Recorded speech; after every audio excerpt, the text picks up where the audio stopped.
En medio de tu presencia, Jesús. Tu río hay sanidad. Bien. Vamos todavía. Bueno, sean todos bienvenidos en este excelente día, hermoso, precioso día, un día único, un día para disfrutar, ¿no es cierto?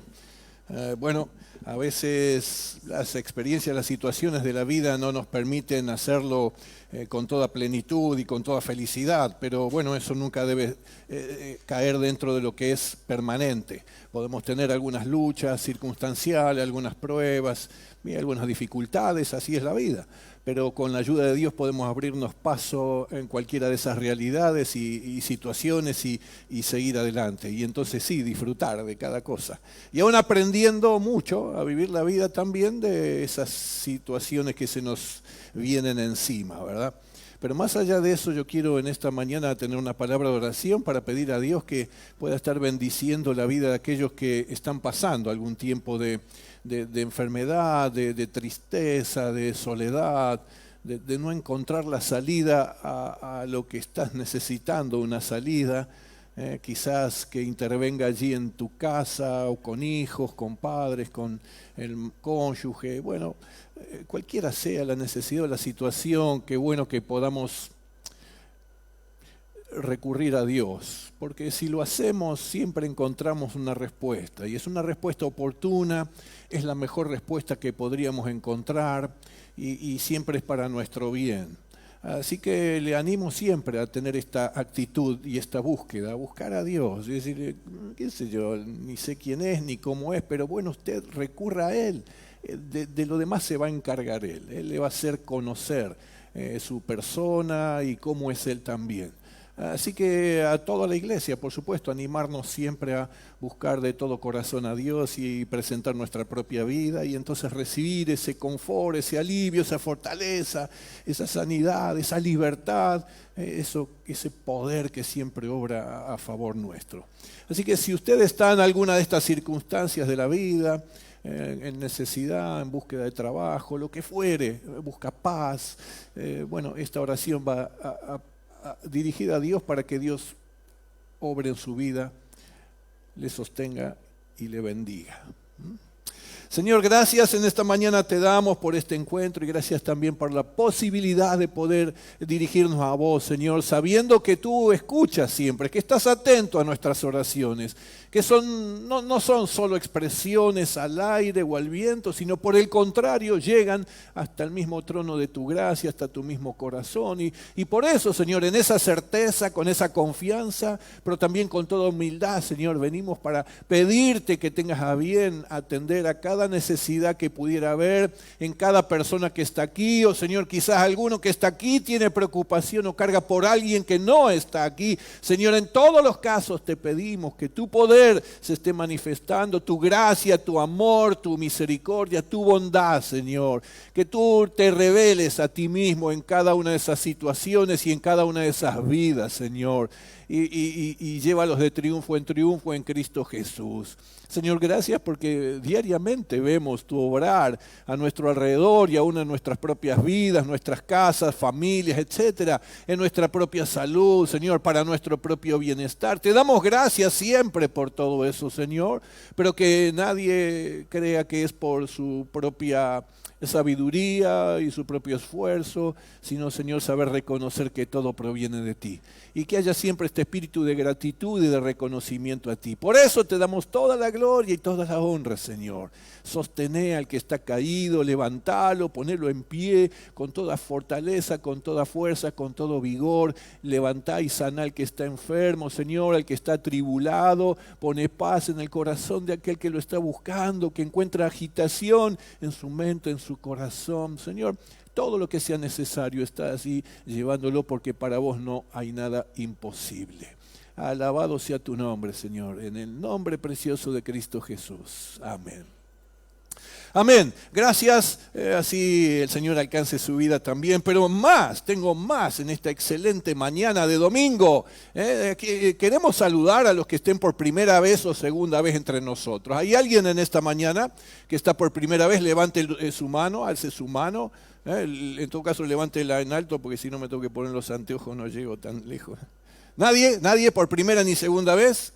Ah, qué bueno, me quedaron todos los regalos para mí. Tenía unos cuantos hoy, así que vuelven a casa. Bueno, así es.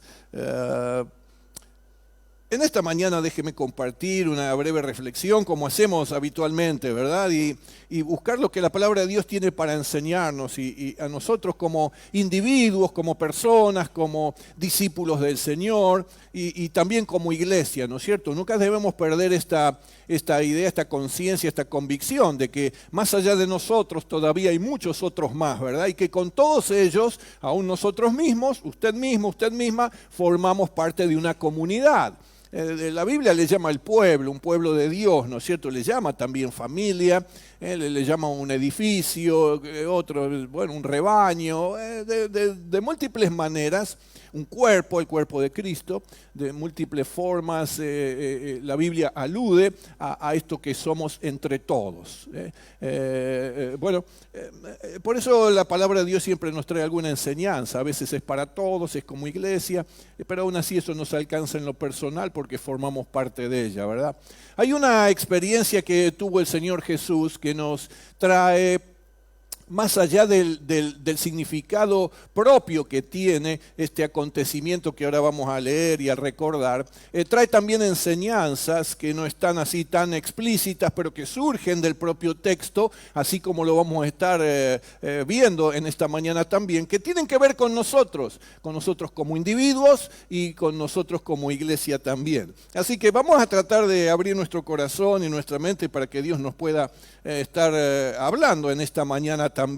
Y se trata de cuando Jesús estuvo en un monte, cuando se dirigió con algunos de sus discípulos, no con todos, con algunos de ellos, y se dirigió a un monte. El monte en el cual, se produjo un cambio, una transformación en la figura de Jesús, en su apariencia. Y esto fue visible y notorio a los que estuvieron allí. Y eso se llama como transfiguración. Él se transfiguró, cambió su forma, su figura y adquirió como una plenitud de gloria, una plenitud de santidad, ¿no es cierto? Una pureza completa. Ellos le observaron y le vieron de esta manera. Pero más allá de esto y de las enseñanzas que esto pueda contener, vamos a tomar otro tipo de enseñanza. 4 cosas vamos a destacar en esta mañana, porque vamos a observar allí el monte de la transfiguración, pero vamos a observar lo que Jesús nos enseña a nosotros desde esa experiencia. En Mateo 17 encontramos que 6 días después, y es 6 días después de que Jesús ya le estaba anunciando a sus discípulos que iba a entregar su propia vida, que él iba a morir allí en la cruz, ¿no es cierto? Que lo iba a dar voluntariamente, que iba a hacer por amor a todos los hombres, a todas las personas. Así que 6 días después de esos acontecimientos, entre otros, Jesús tomó a Pedro, a Santiago y a Juan, el hermano de Santiago. Ya ve, no tomó a los 12, tomó solo a ellos y se fue aparte con ellos a un cerro muy alto. Allí delante de ellos cambió la apariencia de Jesús. Su cara brillaba como el sol y su ropa se volvió blanca como la luz. En esto vieron a Moisés y a Elías conversando con Jesús. Pedro le dijo a Jesús: Señor, qué bien que estemos aquí, qué precioso momento, qué experiencia espiritual tan profunda, cuánto nos llena todo esto. Si quieres, haré 3 chozas, una para ti, otra para Moisés y otra para Elías. Él estaba pasando un tiempo tan preciso y tan especial que quería que eso se prolongara casi permanentemente.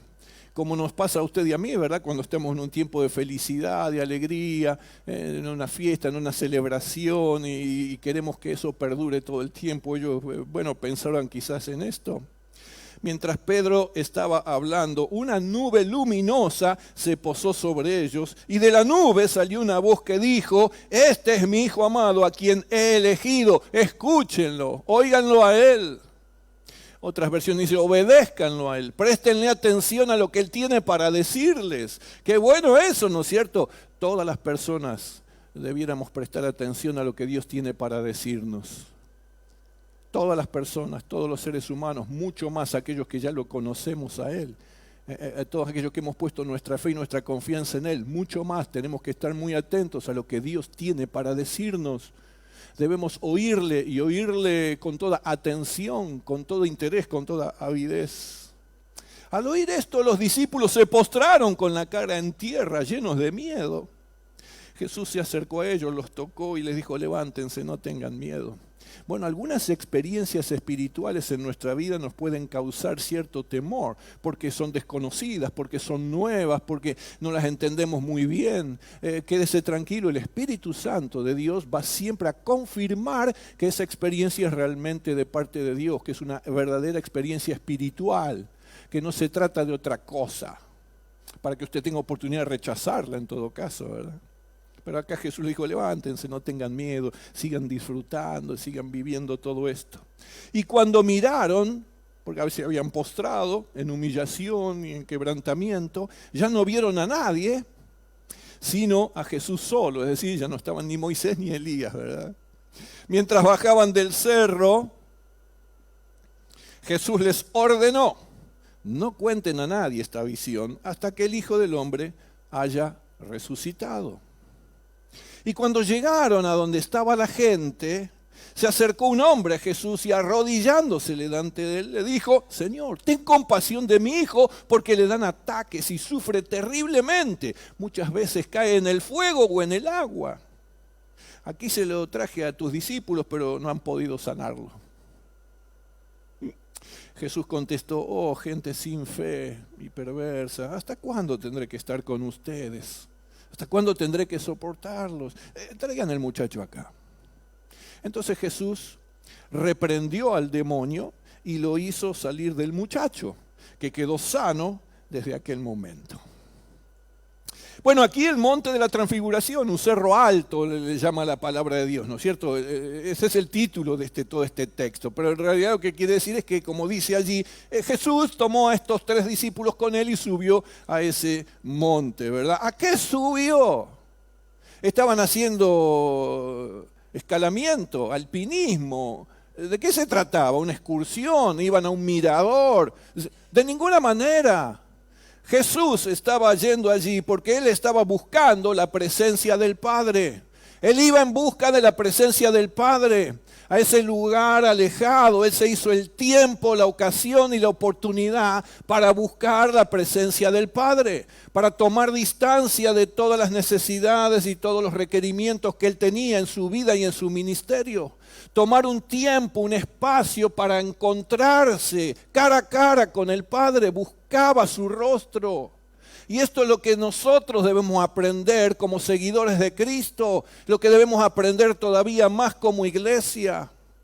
Buscar la presencia del Padre, anhelarla, desearla profundamente.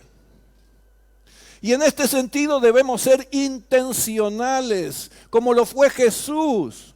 No fue que Él dijo: che, no tenemos nada que hacer, bueno, vamos al... No. Fue intencional, fue planificado, fue el deseo de su corazón y no iba a permitir que nada ni nadie lo apartaran de eso, porque eso ocupaba la centralidad de su vida. Igual que para nosotros, buscar, estar en la presencia de nuestro Dios es central para nuestra vida cristiana. No podemos vivir nuestra vida espiritual en plenitud si no buscamos la presencia de aquel que nos da la vida. Y debemos ser intencionales nosotros también, usted también, todos como iglesia. Y ser muy cuidadosos de que no nos enredemos tanto en las cosas de la vida, que ya ni siquiera tengamos ni el anhelo, ni el deseo, ni el tiempo, ni la intencionalidad de buscar la presencia de nuestro Dios.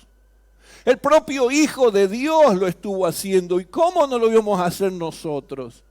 Él mismo experimentaba esta necesidad. Por eso buscaba al Padre y estar en presencia del Padre. ¿Y acaso yo no? ¿Acaso usted no? Debemos ser tan intencionales como lo fue Moisés, incluso, que reconocía que fuera de Dios no hay nada y no se puede nada. Y entonces, ante la propuesta que Dios le estaba haciendo a Moisés para ser el libertador del pueblo de Israel y sacarlo de la esclavitud de Egipto, Moisés le dijo, si tu presencia no ha de ir conmigo, no me saques de aquí. Diciendo, mira, si vos no vas a estar, si tu presencia no me acompaña, si yo no estoy en tu presencia, entonces nada, porque no puedo nada, ni vivir pudiera. Así que si no me garantizás que vos vas a estar para que yo te pueda buscar, entonces no me saques de aquí, no quiero hacer nada, porque sería infructuoso. ¿Para qué intentarlo siquiera? No voy a ir a ningún lado si vos no venís conmigo, si vos no vas delante de mí, porque eso es lo que Jesús lo dijo, voy a ir delante tuyo. Así es como ocurría con el pueblo de Israel. Usted lo recuerda en el Antiguo Testamento, básicamente se refiere a la presencia de Dios con esa experiencia de una nube que descendía de día y una columna de fuego durante la noche que daban cuenta de que allí estaba la presencia de Dios Todopoderoso, guiándolos, protegiéndolos, dándoles victoria frente a los enemigos. La gloria de Dios revelada y manifestada allí a favor de su pueblo y de sus hijos, como para tu vida y la mía. Por eso debemos buscar esa presencia. El poder de Dios revelado allí, que vamos a encontrar cuando vamos a la presencia del Todopoderoso y buscamos su rostro. La autoridad suprema, la victoria que nos va a conceder y va a obrar a nuestro favor, porque Él pelea por nosotros cada una de nuestras batallas. La seguridad que nos viene de saber que estamos al amparo del Todopoderoso. Por eso la presencia de Dios es crucial para lo que la iglesia es. La presencia de Dios es crucial para lo que un cristiano es y para lo que hace también, sea el cristiano, sea como iglesia. Porque la presencia de Dios es vida. La presencia de Dios es victoria, la presencia de Dios es orden, la presencia de Dios es bendición. Pero la ausencia de Dios es muerte. La ausencia de Dios en la vida de cualquier persona es aflicción, es dolor, es oscuridad. Cristo es el centro. Lo cantamos, lo expresamos, lo leemos. ¿Y cómo es en la realidad de nuestra vida? Cuán importante es Cristo verdaderamente en nuestra vida. Lo cierto es que efectivamente toda nuestra vida está en Él y vivimos por Él y para Él. Pero qué bueno que al momento de hablar de poder acercarnos a su presencia, lo podemos hacer con toda confianza y con toda seguridad, sin temor de ser rechazados o maltratados. Pero al mismo tiempo lo tenemos que hacer sabiendo que estamos en su presencia para reconocer su perfecta santidad. Nos acercamos a Él cada vez que nos acercamos más, esa majestad y esa santidad se nos hacen mucho más evidentes y cae como un peso sobre nuestra vida, que a medida que nos acercamos al Señor nos va inclinando cada vez más delante de su presencia. Es la humildad que nos debe caracterizar. Habitar en su santa presencia requiere de nuestra parte que lo hagamos con toda humildad. Esto es, confesando nuestros pecados para pedir perdón y ser limpiados. Como Isaías, el profeta Isaías, le ocurrió en el santuario, buscando esa presencia, el Señor se revela, se manifiesta, y él, reconociendo esa pureza de santidad de Dios, también reconoce y contrasta la condición de su propio corazón, y él dice, ay de mí, porque soy hombre de labios impuros, y estoy en la presencia de un Dios tan santo. E inmediatamente Dios procuró la provisión para remover este obstáculo, y Dios limpió su boca y limpió sus faltas y limpió sus pecados. Dios le ayudó a perfeccionar su santidad para poder experimentar, estar en la presencia de un Dios perfectamente santo. Ahora entonces puedo disfrutar el compañerismo con Dios, la comunión con Él. Puedo disfrutar de Él como un verdadero Padre que me ama. Ahora, porque estoy allí delante de Él, puedo adorarlo, puedo arrodillarme y postrarme delante de Él, como invita el salmista que hagamos todos los que somos de Cristo. Ahora, porque estoy en su presencia y lo reconozco como es Él, lo puedo alabar y alabar al que vive por siempre y para siempre. Puedo darle gloria al que está sentado en el trono, reinando con toda autoridad y dominio. Ahora también soy lleno de Él, lleno de esa presencia. Mi propio espíritu se fortalece y se expande dentro de mí. Ahora soy ministrado y transformado por esa presencia gloriosa y el poder que proviene de Él. Jesús mismo reflejaba al Padre en su vida. Cuando algunos se acercaron a Él y le pidieron que les mostrara al Padre, Él les dijo, están confundidos, el que me ve a mí, dijo Jesús, ve al Padre. Jesús reflejaba al Padre en su vida. Y esto es enseñanza para nosotros, cada uno de aquellos que somos discípulos del Señor, todos los que decimos ser cristianos, pues entonces debemos reflejar el carácter de nuestro Dios en nuestra vida. Debemos reflejar la presencia del Todopoderoso en nuestra propia vida, así como lo hacía Jesús. Solo podemos hacerlo entonces en la medida en que buscamos primero su presencia y permanecemos en su presencia y habitamos en su presencia. Pero si a veces ni siquiera tengo este deseo en mi corazón, a veces no tengo este anhelo, a veces se transforma solo en el cumplimiento de una especie de ritual espiritual, religioso, vacío, carente de propósito, de contenido. Tenemos que tomar seriamente esta enseñanza que viene de Jesús estando allí en el monte de la transfiguración. Él dijo, me voy a buscar la presencia del Padre. Pero además de esto, de lo cual podríamos seguir extendiéndonos y lo haremos en otra oportunidad, otra enseñanza que surge de allí, esta experiencia de Jesús tan particular, es que para Jesús lo más importante eran las personas. Para Jesús lo más importante eran las personas, siempre fue así. Jesús no tomó el ofrecimiento de Pedro para quedarse en el monte. Podría haberlo hecho, podría haber dicho, che, qué buena idea, la verdad, dale, hacete unas carpitas, nos quedamos. No, al bajar del monte donde Él se transfiguró, ¿a dónde fue? El texto lo dice tan claramente que a veces lo pasamos de largo y ni siquiera reparamos en eso. ¿A dónde fue? Al lugar donde se hallaba gente y se encontraba con ellos entablando una conversación. Vio como dice el texto, ¿no es cierto? Al bajar del monte llegaron a donde estaba la gente. Porque para Jesús lo más importante son las personas. Para Jesús lo más importante es usted, es tu propia vida.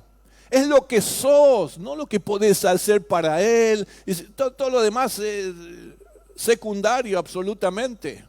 Vos, usted es la persona importante para Jesús. Y Él te ve de esa manera a todos por igual.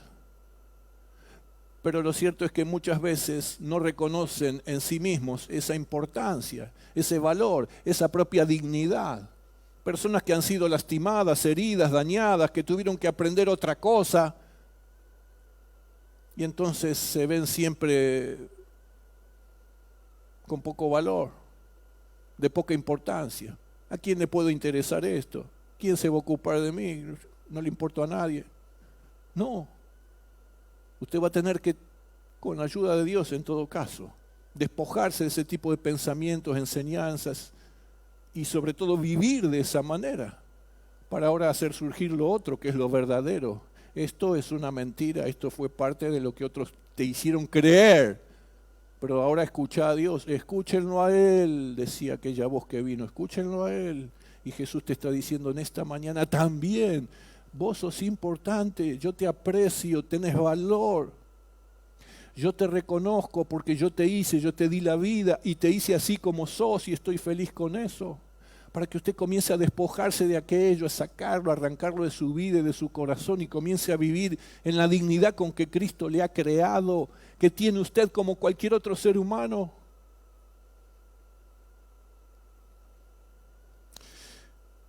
Los evangelios nos muestran a Jesús recorriendo las ciudades y las aldeas, que hacía turismo, estaba haciendo un programa para pasar por la televisión de turismo con Jesús. Y no. Iba a donde estaba la gente, porque para el Hijo de Dios lo más importante eran y son las personas.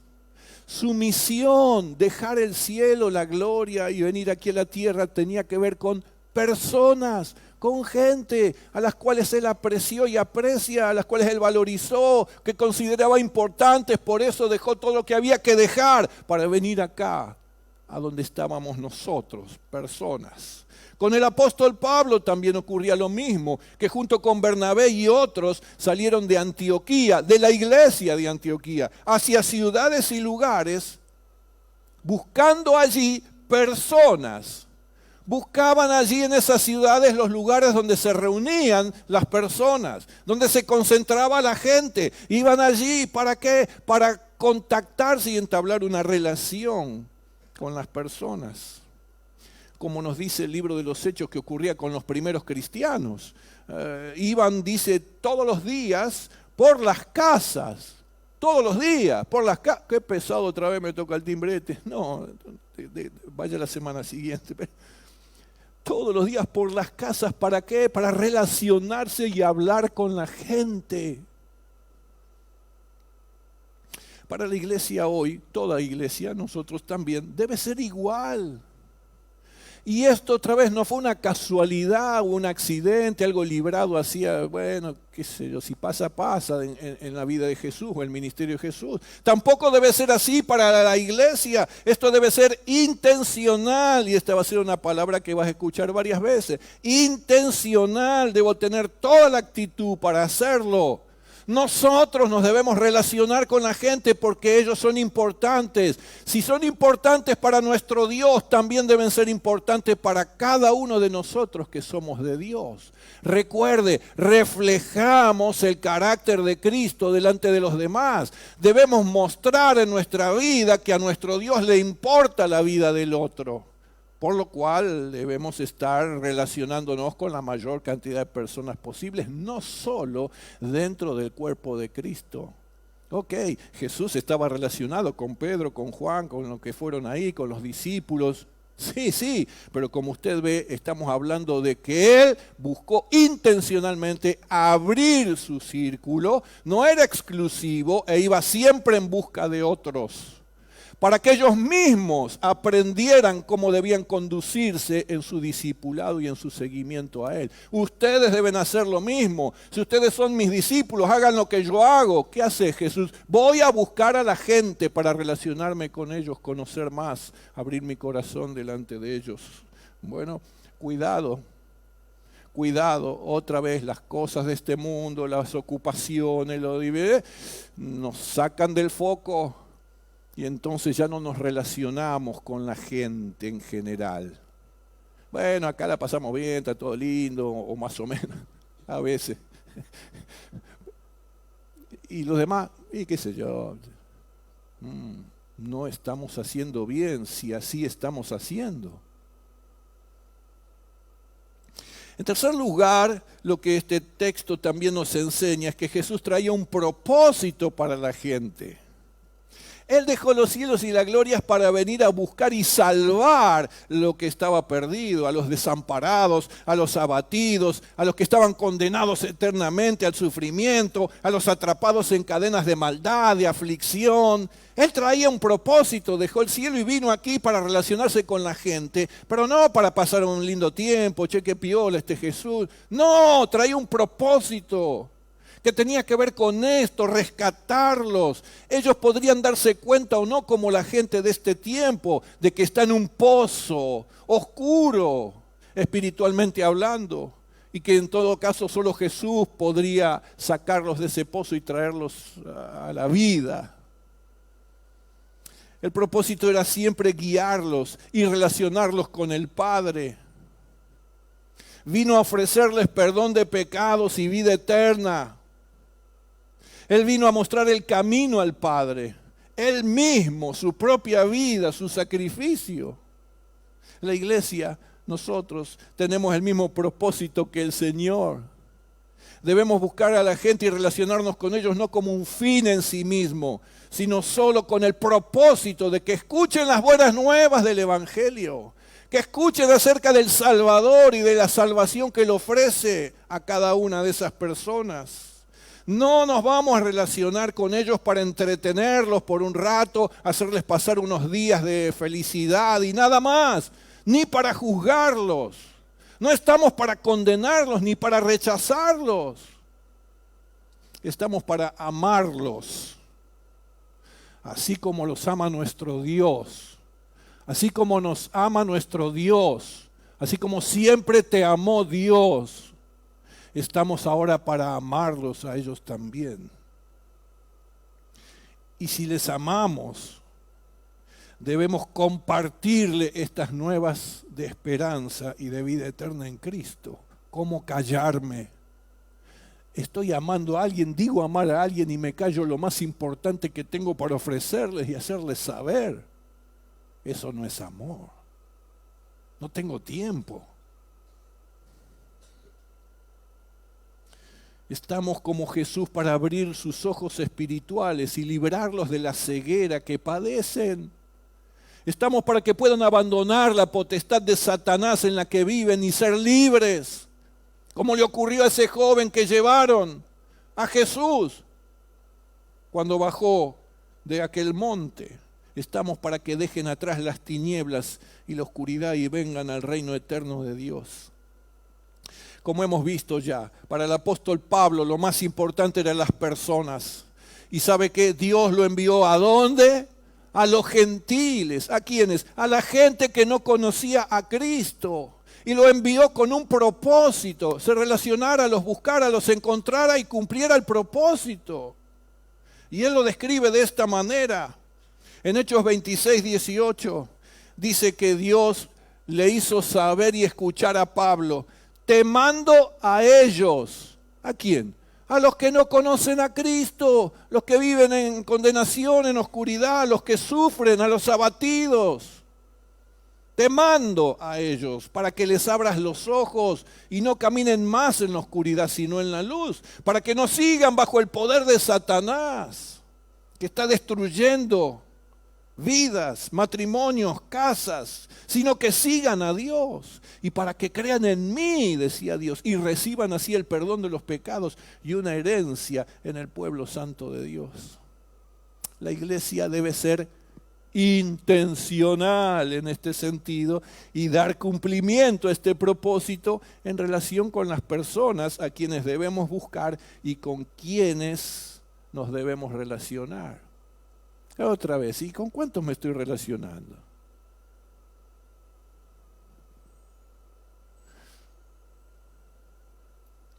Por último,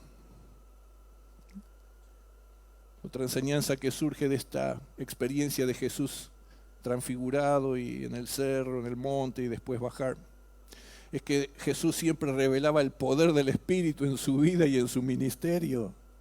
Y esto es lo que debemos aprender, esto es una enseñanza para nosotros.